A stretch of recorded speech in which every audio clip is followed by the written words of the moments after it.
Stop for a second. Just take this in.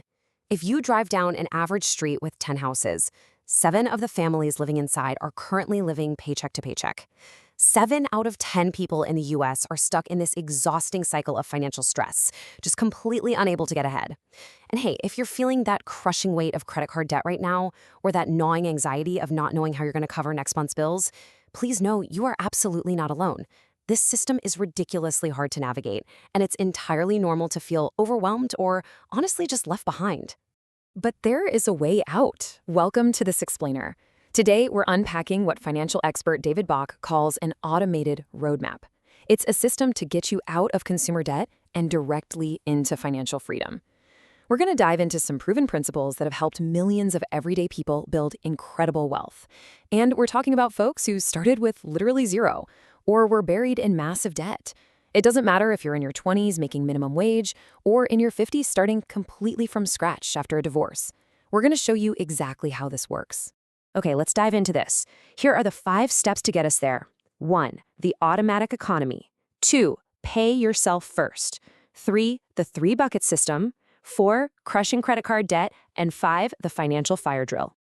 Section 1. The automatic economy. Let's look at what we're up against. To actually fix our finances, we have to understand the invisible forces working against us. We live in a modern economy that's basically designed to passively drain our wallets, often without us even noticing. When it comes to your money, you either have a plan for it or someone else has a plan for it. And if you're sitting there thinking, well, I don't really have a plan, guess what? You actually do. You have what's called the no plan plan. Major companies are literally using the supercomputer in your pocket, your phone, as an absolute money magnet. They're amazing at extracting your lifetime value through sneaky recurring subscriptions, food delivery apps, and automatic payments. They don't want your money just once. They want you paying them automatically forever. So our goal today is to flip the script. We're going to use that exact same technology to automatically build your wealth instead. Section 2. Pay yourself first. This is the ultimate rule for wealth creation. Before you pay the landlord, before you pay the credit card company, even before you buy groceries, the golden rule is to pay yourself first. And the magic number to aim for here is 1 hour of your daily income. Think about it. If you work a standard 8-hour day, that first hour of your pay, which comes out to roughly 12.5% of your gross income, should go straight into a pre-tax retirement account, completely automatically. That means money invested before the government even takes a cut, like a 401k or a Roth IRA. And guys, this isn't just theory. Fidelity actually looked at their massive database and found 565,000 ordinary people who became millionaires inside their normal 401k plans. Their secret? These average everyday workers just saved about 14% of their income for an average of 26 years, and it grew to a stunning $1.4 million. They basically just lived off 86 cents of every dollar they made and automated the rest completely out of sight. Now, I know what some of you are thinking. I'm barely scraping by. There is no way I have an extra 12% to just lock away. But let me ask you a real question. How fast can you blow $27.40 a day? In today's world, it is terrifyingly easy, right? An Uber ride here, a DoorDash fee there, maybe a couple of hidden app subscriptions you totally forgot to cancel. Well, $27.40 a day adds up to exactly $10,000 a year. And this brilliantly illustrates the absolute magic of compound interest.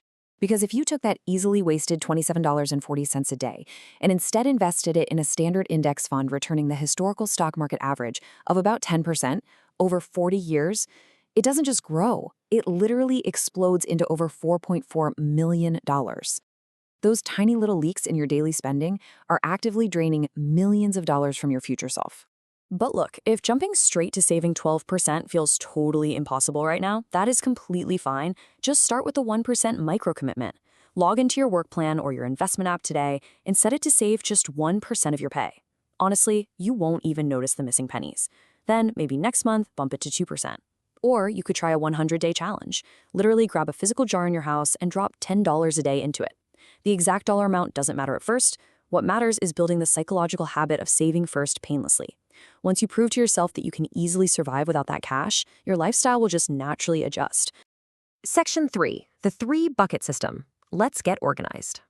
So once you're paying yourself first, where exactly should that money live? The sources lay out a beautifully simple, highly structured 3-bucket system, so you never have to second-guess yourself again. First up is your retirement bucket. This is where that 12 to 14% allocation goes. And no, you shouldn't be gambling on individual risky stocks. You want broad index funds like the Vanguard Total Stock Market ETF, ticker symbol VTI. That one fund essentially makes you a part owner of 3,600 American companies at once. Or just pick a target date mutual fund in your 401k that automatically adjusts its risk as you get older. Second is your security bucket, funded with about 3 to 5%. This is your emergency fund, and it should sit in a highly liquid money market account, which right now is basically a super secure savings account yielding around 4%. Finally, we have the dream bucket. This is for that big vacation or maybe a down payment on a house. If your dream is 5 years away, use a balanced mutual fund. If it's just a year away, stick to that safe money market account. The key here is managing these buckets smartly, especially when you switch jobs. Please, whatever you do, never cash out an old 401k to pay for a trip or buy a car. The taxes, the penalties, and the lost compound interest will absolutely devastate your wealth. Always roll it over into an IRA or your new employer's plan. But you have to be careful. Vanguard research found a single massive mistake people make all the time. They roll their money over, but it accidentally defaults to just sitting there uninvested in cash. Or the new plan automatically opts them into a tiny 3% savings rate instead of their old 14%. That one simple oversight ends up costing the average person $300,000 in lost retirement wealth.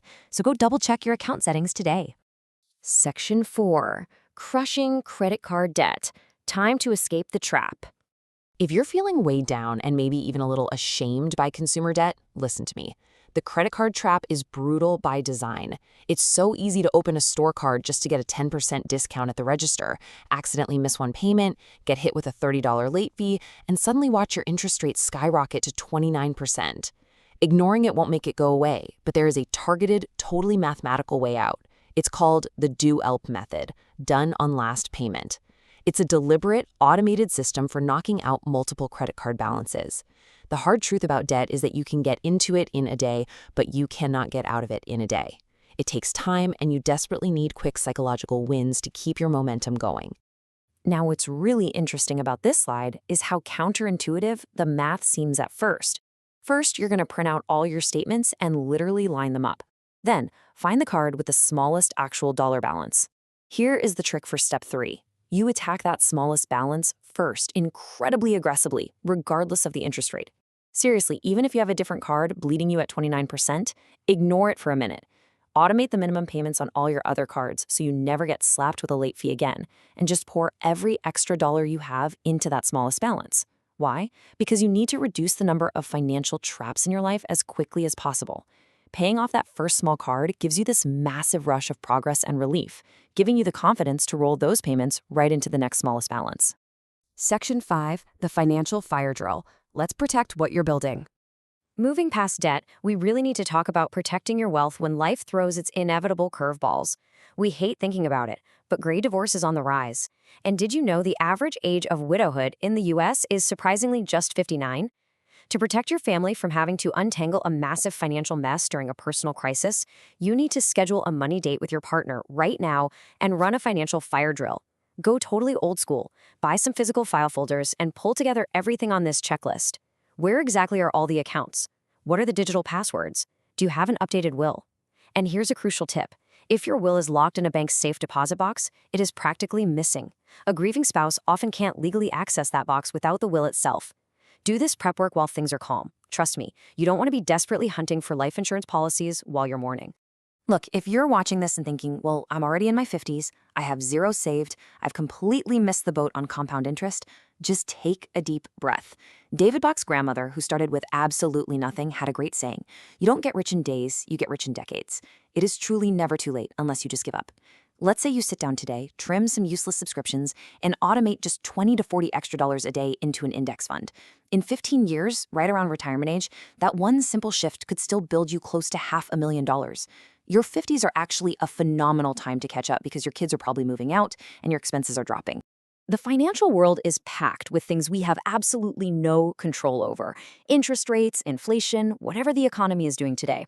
And it's so easy to just throw our hands up and let the system happen to us. But today, I want to challenge you to make a different choice. What is your first let me financial decision going to be? Is it let me automate $10 or let me go check my 401k settings? Maybe it's just let me print out my credit card statements. Make one immediate, automated decision right now to step off that paycheck to paycheck treadmill. Claim your financial freedom and start building your extraordinary future today. So, what's your first move going to be?